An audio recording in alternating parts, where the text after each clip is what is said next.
Okay, so welcome. It is the 18th of November. It's coming up to about 5 o'clock, and I just wanted to show you what we've been up to at the farm. So I don't know if you can see these little sticks sticking out of the ground all the way along. There is 100 of them all sticking up. This is our new willow plantation.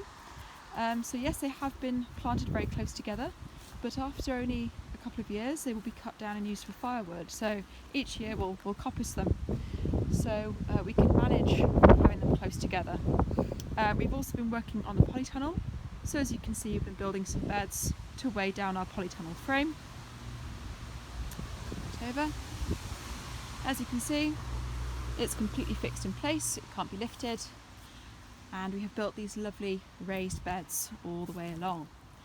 So this is all about being self-sufficient and utilising the space available. So it's not the biggest polytunnel in the world. It's, I think, about 2.5 metres by 2 metres.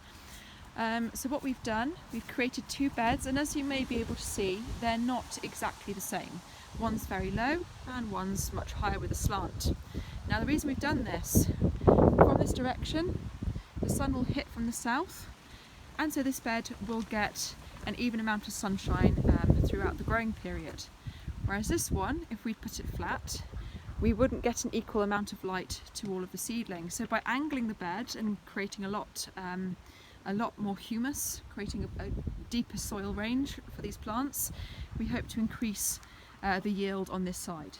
So that is why we have one different to the other. So these were made out of 2 sleepers, as you can see just there, and pallet wood as usual. So we've got various lengths. We've got the 60 centimetre there and the 40s at the front, and then different lengths on the side. The 60s and the 40s, we took about 35 lengths of each, and we have some offcuts from those as well, just here, lining the front. So it looks all very snoddy.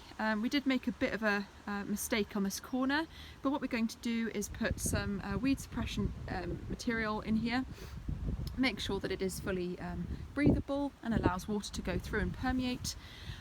We will then start adding leaf mulch and matter, a bit of gravel, a bit of vermiculite, and manure and compost.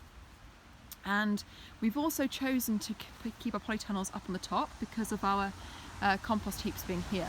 And we will have more compost heaps all the way along, so we can start actually turning our beds.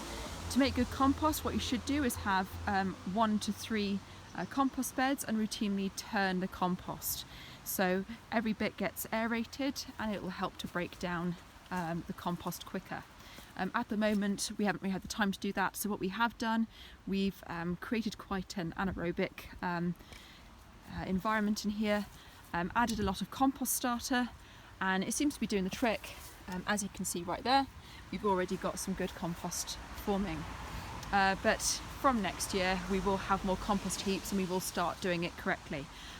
We're following 2 different methods, John Seymour, and also we're going to be doing the no-dig and Charles Dowding as well.